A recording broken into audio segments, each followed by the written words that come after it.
coming from history and heritage and, emotions, the jump isn't really this far to the next topic. Because we all know in current times there's still many, many people starving on this planet until death. And it's very sad. So we should take our time and have a look in our fridges and also in our trash bins what we are actually wasting. Because honestly saying, we are wasting far too many products. A huge amount, but the detailed information we will get later on, a huge amount seriously ends up in trash. And we are not considering if it's possible to use it again or reuse it for something else. So it's getting busy behind me, as you can see. Thank you very much for cleaning everything up. So, as I said, there's still many, many people starving to death, what is very, very sad. So that's why we should, as I said, also have a look again in our trash bins, what we are actually wasting and what we could avoid about waste. We have two specialists here today from Custom Culinary, and this is John and Joke from Belgium. I need to remind the name. I don't want to say it wrongly. So I would like to invite Joke and also John here on stage to give us more detailed information about food and the waste behind. Thank you very much. Thank you, Joke. So I hand straight away over the stage, and stage is yours. Thank you. Thank you. I'm hoping that John will join me in a while, but oh, there he is. Give an applause to John Feeney, please. Good. No. So thank you all for being here. John and I will be presenting for you on waste. May not seem that very sexy, but we think there's a lot to do to reimagine food waste. And will the slides also be presented on the large screen? Okay, I hope so. Okay, so on the menu, thank you. On the menu for today will be just a bit of very short introduction of who we are, who we work for, and what we mean by food loss or food waste. Then there will be a tasting. John will show some of his tricks and call someone on stage to help us taste what you can make out of waste. Then I'll tell you a little bit more about the background, like what good is there in eating as much as you can of the food waste. And at the end, we'll want to show you a bit of a challenge that we've put up, and we hope that you all participate. So first of all, we're here from Custom Culinary, or from Griffith Food. It's a bit of both. Custom Culinary is a side branch of Griffith Food that is mainly focused on the food service sector. So basically, you guys are our customers in that sense. And within Griffith and Custom Culinary as a whole, what is really important is sustainability. And I know yesterday people refer to just get rid of the word. We'll try to, but still, I mean, it doesn't mean if you get rid of the word that the vision behind it also needs to get taken care of. Dealing with food, with people, with the planet, and with our performance in a sustainable way is important, and that's what we want to do. And that's also why we're here today, to share that with you. And at Griffith and at Custom Culinary, we try to do that by trying to reduce our waste as much as possible. But what is waste? What is food loss, for that matter? So if you look at the whole value chain, from growing a plant or an animal, for that matter, up until consuming, from farm to fork, there's a lot of steps in between. And in each step, food can get lost. Everything up until the consumer level is commonly known as food loss, but everything that's lost afterwards, at the consumption level, that's typically called food waste or surplus, John taught me. Now, this is not a small thing. If we think about the amount of food that is lost or wasted on an annual basis, it's 1/3 of all food. It's 1.3 billion tons. And I know with these like massive numbers, it's really difficult to imagine what that means. Just imagine all the cattle in the world, globally, and then put them all on a scale. That's how much food is wasted and lost yearly. It's massive. To make it even worse, to produce that food that's lost or wasted, we use a quarter of all fertilizers that's used in agriculture. We use a quarter to a third of all water that's used to produce all the food in the world. And we use a piece of land that is larger than the surface area of China. Just for nothing, because it's wasted. And that's really, really sad and unnecessary, really. And what makes it actually even worst of all is that all that food is 4 times the amount that would be needed to feed all the hungry people in the world. That's just mind-blowing. And if we can make a difference there, why wouldn't we? It only makes sense in my view. But there's not one solution. Depending on where you're at in the world, the food gets lost, typically in different areas along the value chain. And especially in the more developed countries, it's mostly at consumer level. So 50% of all the food that is wasted happens at the household level. Over 50% sometimes even. That's huge. But that doesn't mean that food service doesn't contribute there. I don't want to put blame on anyone, and I'm sure each of you is doing as much as you can, but there can be like 10 to 25% of food waste also happening at food service level. Most of that food waste actually is fruits and vegetables, and we've done an online poll, and most of you seem to agree that fresh fruits and vegetables are the largest contributor to your food waste next to packaging. So a very small change that you make in trying to use more of that fruit and veg can already have a massive impact.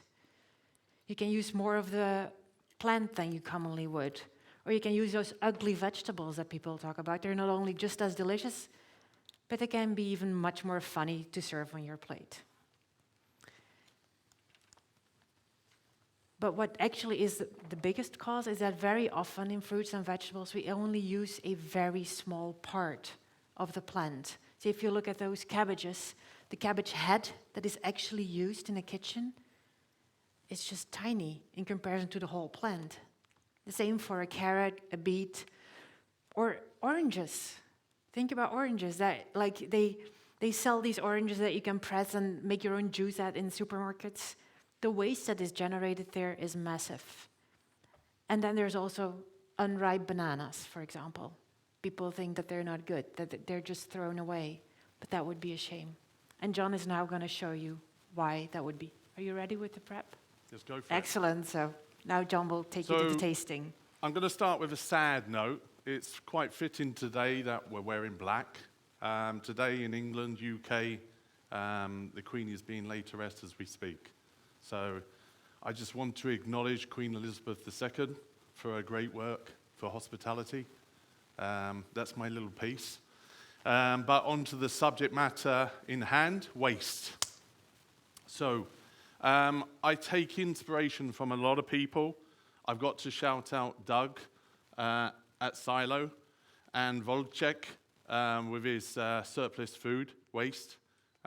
These are great books, great insight. And also for my demonstration, it's not just kids play, it's adult play. This is a box about recycling. I found this online, and it challenges the kids to understand recycling. So that's one of our messages today. Let's talk about the ingredients. So they've been put on the screen. So this is the first that we're talking about. This is green bananas. And there seems to be an extreme amount of green bananas, or when they do the sizing, a lot of green banana waste. The second ingredient we're going to look at is peelings. Potato peelings, carrot peelings. We've got all sorts of peelings, and also the goodness in the leaves. So this, again, is something that we just throw away. The other subject, or the other ingredient, is the classic orange, squeezed oranges. How much squeezed orange waste do you see in retails, in restaurants? So this is another subject that we'll be talking about today, and the innovation behind that regenerative agriculture and industry. The next one is my favorite, cabbage. Cabbage, sprouts, brassicas, this is the next one. So going on to the ingredients, I'm going to talk about the ingredients, and then I'm going to actually show you a few concepts in a snack form. Can I just have the lights up in the front just quickly? Is that possible? I just need a volunteer to come up. Is there any volunteers out there? Kevin? It's always good to taste things, isn't it? So the first ingredient we're going to talk about is green banana. So we've got all these 3 different ingredients, banana flour. One's like a general purpose flour. The other's more gummy. Thank you. Then we've got a company that is here in Spain, and it's called Agra Singularity. And what they do, they take they upcycle all the plant-based ingredients. So this is spinach, pumpkin, lemon, and beetroot. And they do many, many, many more. The other ingredient, this is very new to me, is the fiber from the pith from the orange. Fantastic. It looks like jelly powder. So I can imagine the pectin in that may do wonders to our food. This other ingredient, and I will pass some of these around, this is actually the syrup from the orange peel.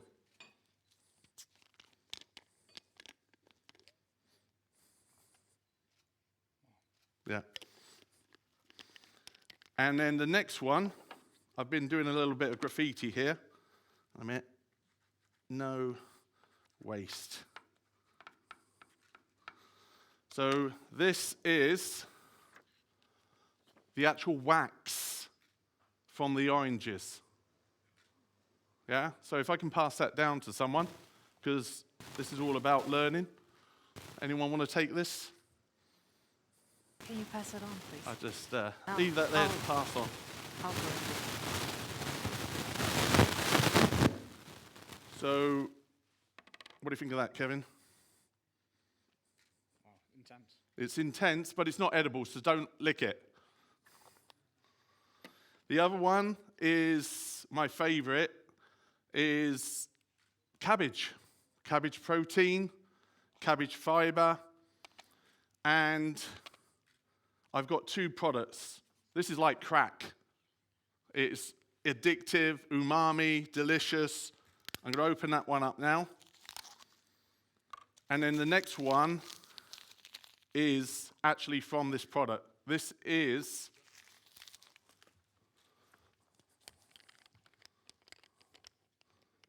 like a soya sauce.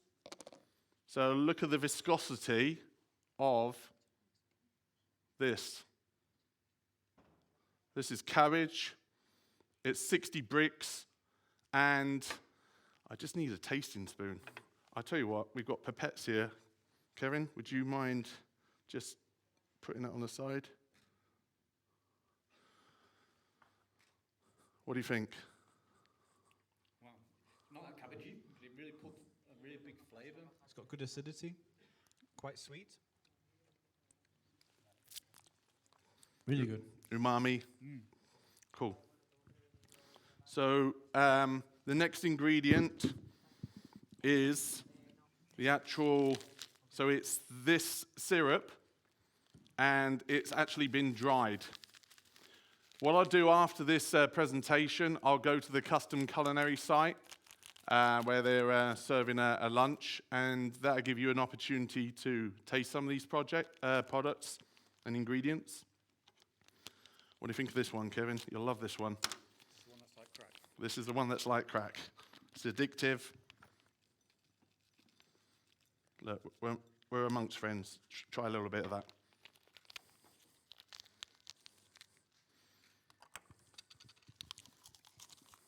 I can see why you think it's addictive. It's Yeah. really packs a real powerful flavour.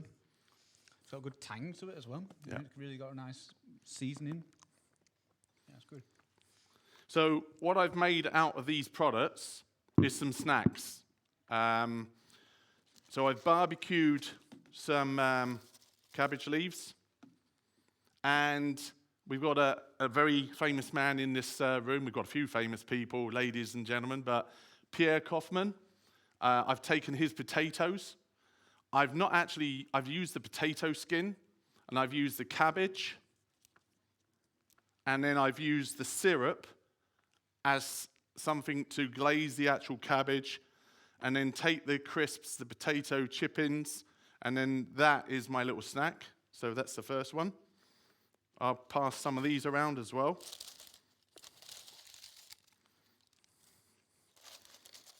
And you haven't tried this yet, have you? Have you ever tried anything like this before? Cabbage and potato? Just cabbage and potato. No, I mean cabbage crisps, yep, but very different to the cabbage crisps that you normally would eat. You would think it's not dry. It's got a great flavour. It's got good pepperiness as well. Cool. And yeah, they're very Moorish. Well, Then the next snack, we've used the pumpkin waste, we've used the carrot waste, and we've made like orange and harissa seasoning from the orange syrup. And then I've used the carrot top chamula. So Kevin, you're going to be another guinea pig for this one. I'm not going to eat it. So these are my carrot crisps, the jazzy carrot crisps. So I also use the offcuts from the transfers that make the chocolate, just to pimp them up a little bit more. And these have been put with a nice little ducker mix. You're not allergic to peanuts? No. No. And then into the chamula.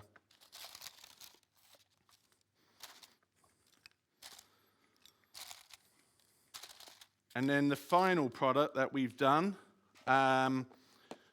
this is the green banana flour. I was going to make you a onion bhaji using seaweed and less onions using green banana flour, but I normally do a different type of bhaji where I put it into the freeze dryer, but my freeze dryer broke down on me. But we have got a solution, and I thought I'd bring dessert. So this is a green banana power bar, granola bar. So you've had your starter, main, and your dessert in snacking form. It's all made of things that would have gone in the bin. All stuff that would have gone into the bin otherwise. And that's it. I mean, unless we have any questions in the audience. Nope.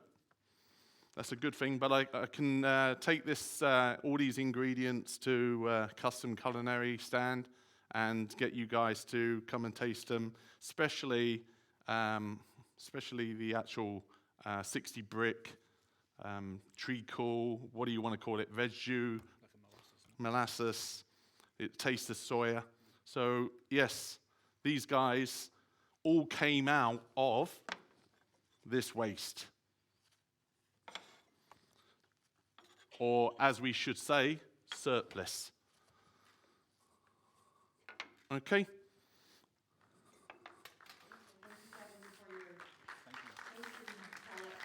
And Cheers. joining us on stage. Now, just to add to what Kevin has been tasting and John has been preparing, just so that you're aware, it's not just good that you're reducing waste by using all these things that otherwise would have been thrown away, but they're also really feel like good for you. They're filled with richness.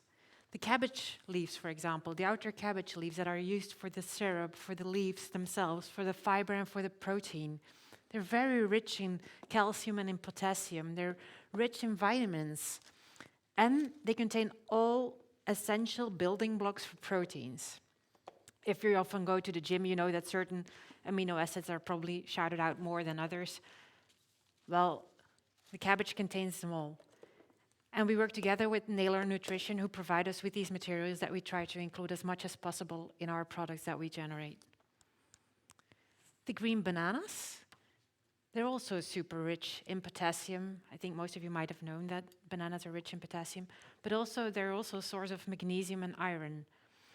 Plus, what they're probably best known for, at least to us, is they're a source of fiber. They're a dietary fiber because the starch hasn't ripened yet. So it's basically resistant to digestion and becomes a fiber to your body. And you can claim it as an extra fruit intake. It's the fruit of the day that you have when you use this product. This was provided to us by Terova, one of our sister branches as well, that really focuses on regenerative agriculture and how to also improve communities where we grow our ingredients that we then use for our products. Then the beets and the carrots. As John said, they were supplied by us by AgroSingularity, located here in Spain. They're a natural source of vitamins, and they're a beautiful natural source of color, of antioxidants, of shelf life.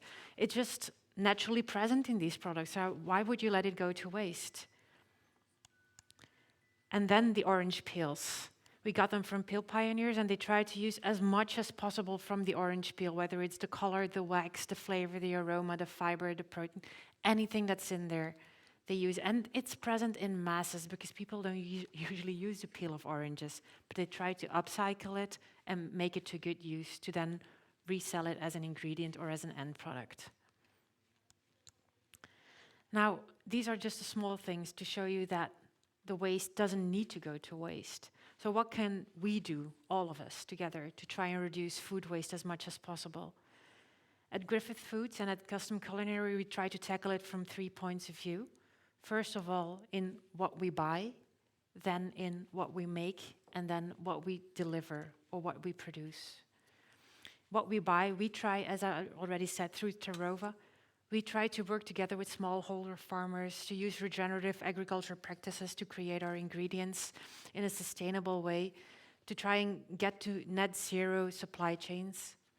But what you could do maybe in your kitchen is be very conscious and careful about what you get into your pantry, which suppliers you work with which ingredients and equipments you use, for example, to preserve and store your products for a much longer time. Also in what you make and what we make, we're trying to be very conscious. We try to make more nutritional, more sustainable, as much as possible plant-based products.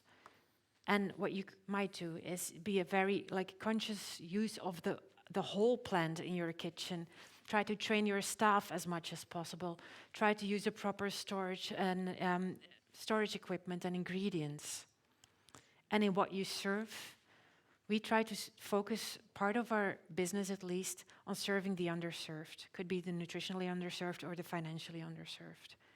But what you might do in food service could be to really be intentional with everything you put on the plate, with how you compose a meal that you offer, both in quality and in quantity, by reusing the leftovers or composting the leftovers, engaging guests in your vision and aspiration about it. It's just a whole experience of trying to do everything you can in every step of the way to reduce the food waste. And with that, we also hope to inspire you by some of your colleagues that have joined us in making this video to show you how they tackle it. Apart from the two restaurants, I have a foundation called Low Food. Check it out, lowfood.nl.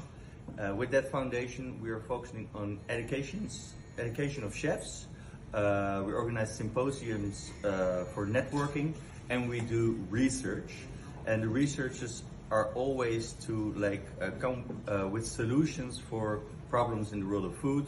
concerning to biodiversity, the protein transition from animal protein towards vegetable protein, and we do research on the topic of no waste. I believe food waste is a serious issue. As chefs, I think we need to address it, and the way we can address this is being intentional about how we operate our kitchen, how we use our ingredients, what we source. Are we sourcing the things we really need? Are we sourcing things that are seasonal? Are we creating a space for us to not waste food? Are we collaborating with farmers the right way? Are we interacting with them? Are we learning? Are we unlearning? I think these are important questions we should be asking ourselves. But there's always something that you can do with it, you know, like we use a lot of waste for staff food, you know, and it's very good. It comes from the best ingredients in the world now in my restaurant, you know, so our staff are eating very well, you know, but you should always be looking to use things that can be used. It shouldn't just be, I always try and tell my guys, like, you know, think about something before you throw it in the bin, you know, what can we do with it? Can we do something with it? Can we create something out of that for maybe, you know, one of the other outlets that we have here, or for staff food or something like that, you know? So yeah, it's a very concerning topic, and it's something that every single chef should be thinking about while they're cooking. The biggest way to eliminate waste, and not just food waste itself, but waste in general, is to not bring waste in. Very simple. So when you're working with your farmers and producers, you know, empowering them to be able to bring food in returnable crates, returnable boxes, creating systems where things go back and forth. You know, there's a much greater conversation around waste in hospitality than just food itself. Obviously, that's a really important part of the conversation, but the broader spectrum of waste really needs to be looked at.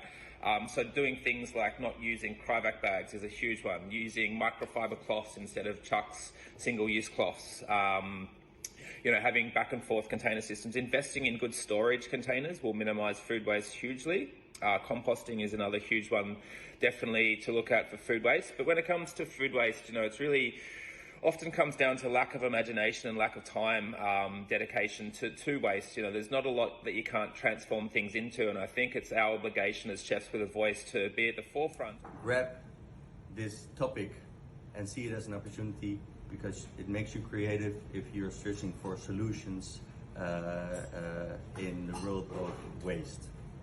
Invest in some really good storage bits and pieces, and you'll go a long way. Keep up the good work. Cheers, guys. Don't let the opportunity go to waste to be an ambassador in this area. Don't let the opportunity go to waste in becoming an ambassador in this area. So thank you. Thanks for them to have joined us in making this movie. Next to that, what we want to wrap up with is a challenge that we started on Instagram called #WasteOnThePlate, which I hope you'll all contribute to show what you have made or what you can make, what deliciousness can come from waste. We already have some examples here, but we hope that there's many more to follow. So with that, we would like to thank you for your presence in this talk, where we try to explain a bit what you could do to reimagine food waste and to bring waste on the plate, but actually to serve it a bit more credit, or to give it a bit more credit. We would propose to not call it waste on the plate, but surplus served. So thank you for that. Thanks. Thank you. Well done. So, before you're both disappearing, and I see John is already on the run, I would like to thank you in the name of the Best Chefs Award. And to be very honest, it's still so sad to see how careless we are sometimes if it comes one of the basics, ingredients of life, food. It's needed. Without food and water, we will literally not be able to live. So, what I would like to do right now, because also 4 minutes too early, but it's good. We have the possibility right now. If there is any question here in the audience, feel free to raise your arm and you're allowed to speak, and the experts will be possibly able to answer. Hopefully. Is there any question? There's one at the back. Up there. Yeah, I recognize that head. Yeah, Oh. me too. Please don't go to him. It will be a very painful question, I guess. I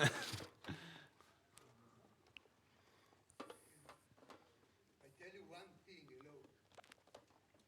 I think that's a great experience to teach people how not to waste their food is to ask for them to grow their own vegetables. When you see the vegetable that is growing, you see that there are so many parts that's seducing you to do something.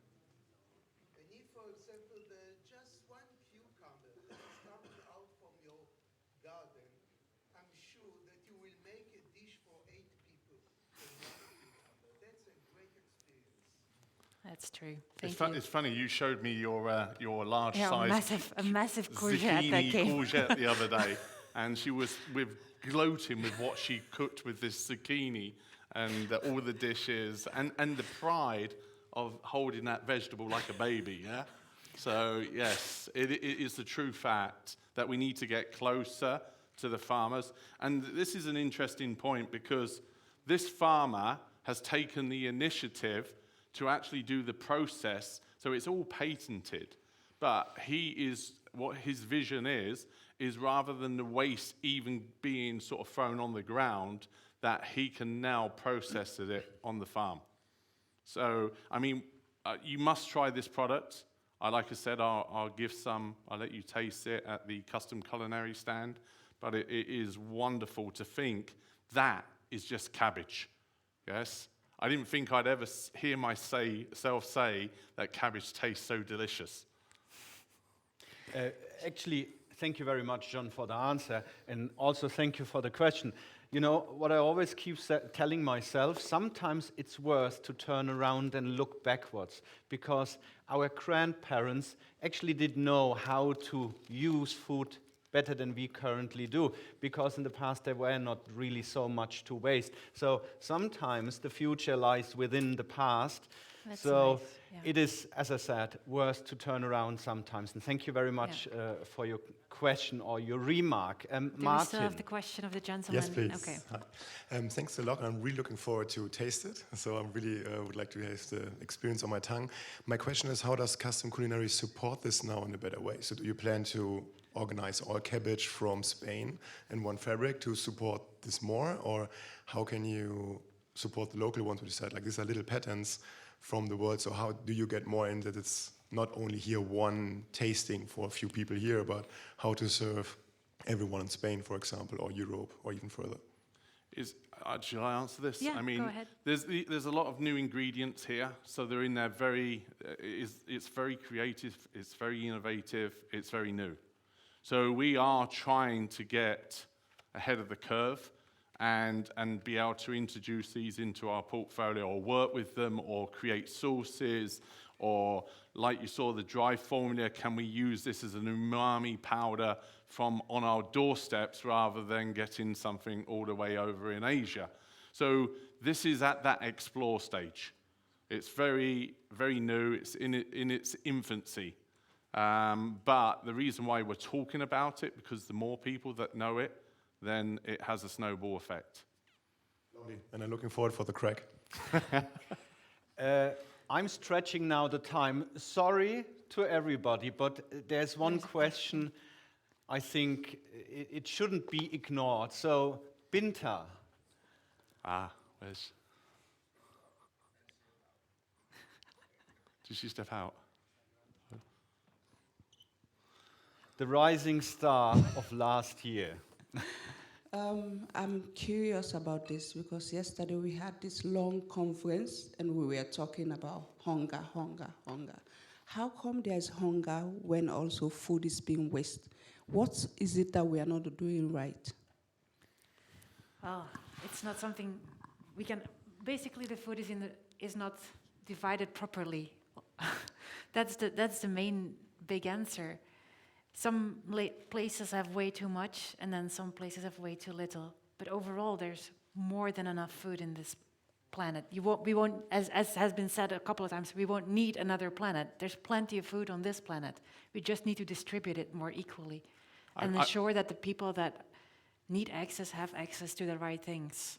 I think this subject matter is a conference in itself. Yeah. And it could be a conference where you bring people together to bring solutions, look at how we can store things, how we can preserve things. These carrots were freeze-dried.